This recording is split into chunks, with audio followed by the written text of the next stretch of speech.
Hi, and welcome back to Football Made Simple. Germany has almost always been one of the best international teams around, with 4 World Cups, 3 European Championships, as well as a Confederations Cup to its name. But things haven't always been so rosy for Die Mannschaft. In fact, the period after Euro 96 and up until Euro 04 is referred to as the dark period for the team, where despite some decent results on paper at times, the decline in quality of play was evident, and there seemed to be no good young players coming through. This led the DFB to seek a way to once again make Germany one of the best around, which they did successfully, and in this video we'll explore exactly how that happened. And the source material for this video can all be found in Ralf Honigstein's excellent book Das Reboot, which I will link down below. And if you want to keep up to date with Germany and any other nation at the Euros, check out our video sponsor, OneFootball. They are the best app to keep you up to date with breaking news, match updates, formations, stats, and anything else you could possibly want throughout the Euros. The best part? It's completely free through the link in the description below. And that's not all. You could also potentially win an England shirt with OneFootball's first giveaway on this channel, as they aim to see who is the most supported team at the Euros. All you have to do is click the link down below, fill out a couple of things, and you could stand a chance of winning the shirt for absolutely free.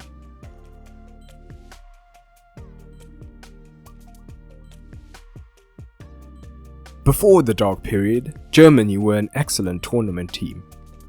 In 1990, they were the world champions, runners-up at Euro 92, quarter-finalists at the 94 World Cup, and once again European champions in 96.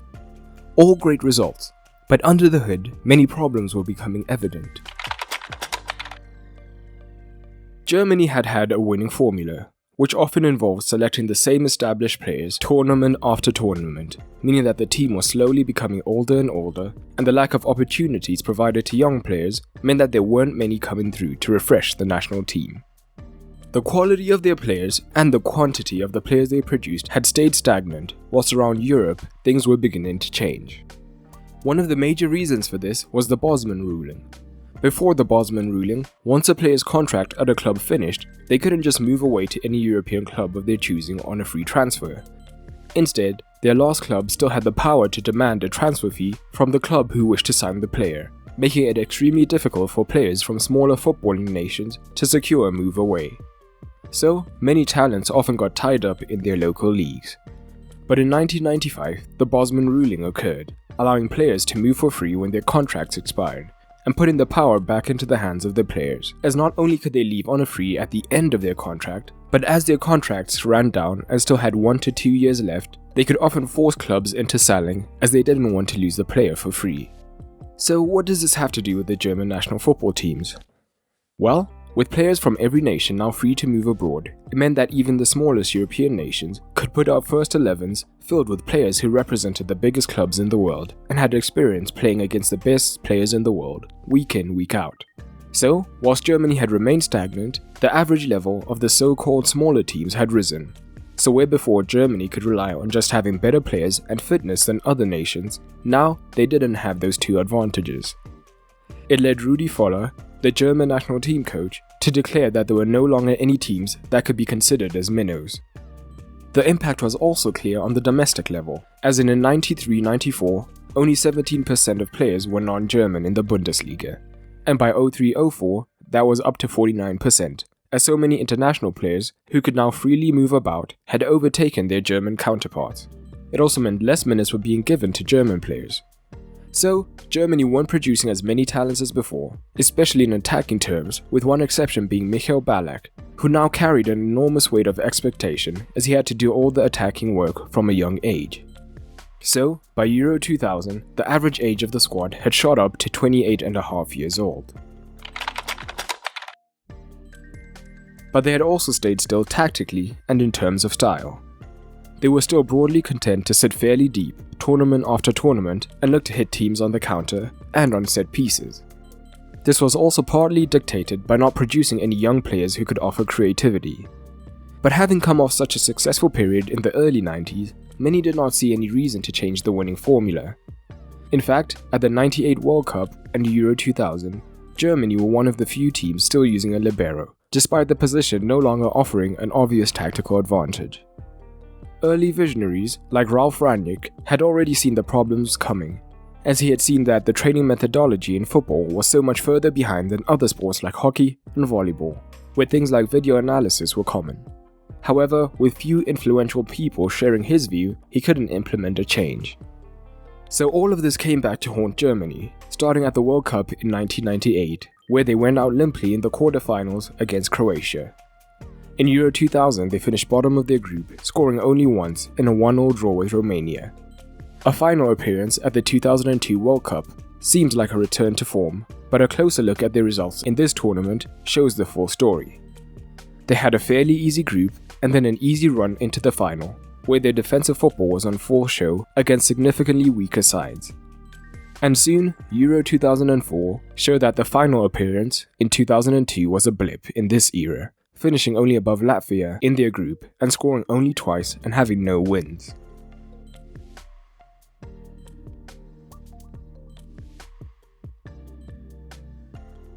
They realized they had to address the lack of young players coming through. Dietrich Wieser, who had been successful at improving and scouting young players in the 70s for then West Germany, had teamed up with Bertie Fox and Ulf Schotz, who were coaching the youth team in '96, to try and pinpoint the problem. They had quickly noted that the DFB only cared about players in their youth national teams, and not the academy system which allowed these players to become good enough to play for the youth national team. The problem with this is that players could only really develop in a club academy system, which presented two major issues. Not every club had an academy, and several players did not live in traveling distance of a good academy. So, many players would slip through the cracks, meaning there was a small pool for the DFB to pick from. In addition, many of the coaches at lower level academies were part-time coaches with limited qualifications.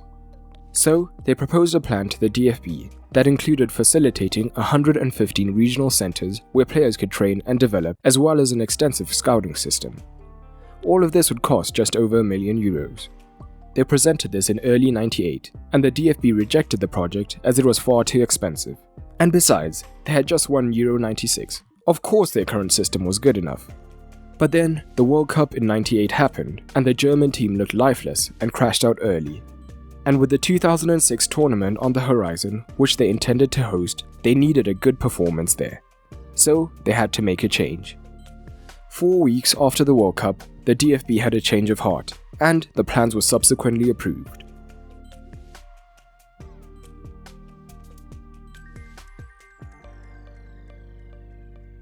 And the change in the youth system happened in several stages. Initially, the DFB facilitated over 121 regional centers around the country, which would give 4,000 young players between 13 and 17 2 hours of individual technical training per week. Below that, 10,000 additional under-12s would receive additional coaching through the federal state. The aim of these numerous centers was that distance should no longer be a factor in any player's development, and every child would have a center within 25 kilometers. There was also a permanent scouting system, allowing every potential talent to be discovered.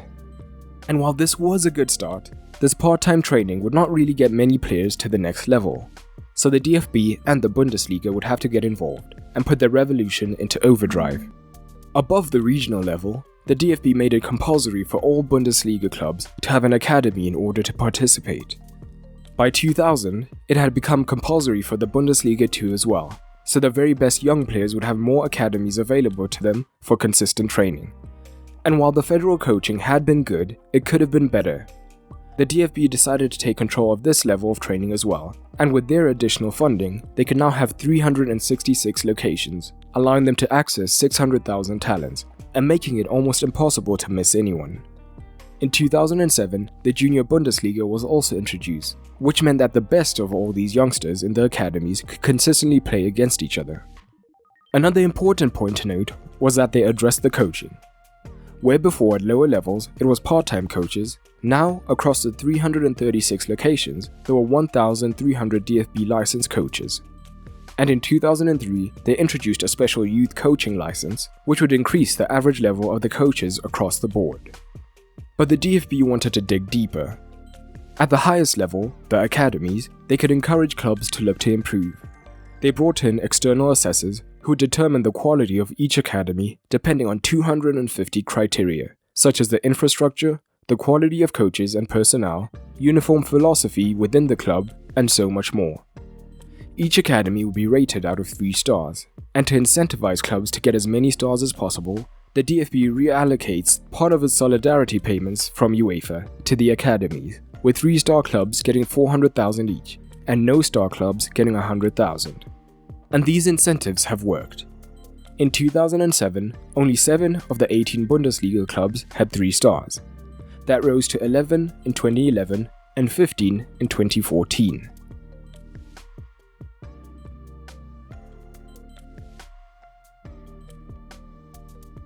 So what was the result of all of this? As early as 2004, Germany were already benefiting from all of this work. Philipp Lahm, who is widely considered as one of the best fullbacks of recent generations and exceptionally tactically intelligent, was a part of the first generation that emerged from these academies. And in many ways he was a prime example of what was to come. Technically and tactically excellent players capable of functioning in multiple positions. Their style of football, aided by better coaches from youth to professional level, as well as better players in general, switched to a much more attacking style of football. At the 2010 World Cup, they fielded a side with many young talents, such as the likes of Khedira, Özil, Neuer, Müller, Kroos, Boateng and Badstuber. Their tournament included stunning wins over the likes of England and Argentina, and they were one of the most entertaining sides to watch, finishing as top goal scorers and 3rd overall. But the true magnum opus was the 2014 World Cup, where 21 of the 23-man squad were products of this revitalized academy system, with only Miroslav Klose and Roman Weidenfeller being the exceptions. And they once again finished as top scorers, and this time, with a little more experience under their belt, were able to go all the way, becoming world champions once again thanks to this golden generation. And Germany haven't rested on their laurels. The DFB has plans to build their own €100 million academy, with some similarities to France's Clairefontaine. In the meantime, they have continued to produce great players like Serge Gnabry, Leroy Sané, Havertz and Kimmich, and will no doubt continue to do so. They may not be the favourites for Euro 2020, but will be quietly confident of doing well. And to keep up with them during the Euros, feel free to hit that subscribe button, as we will be doing consistent tactical analysis of their matches and so much more. But what do you make of the German system? Drop it down below. A quick shout out to my Patreons for helping to make this video possible. If you want to support, head on over to patreon.com/footballmadesimple and you'll get rewards like early access to videos and exclusive content. And a big thanks to Philip Jorgastin, Ashraf Fauzi, Andre Tanase and Daniel Coelho for their support on Patreon, helping to make this video possible. But that's all for today, and remember, keep it simple.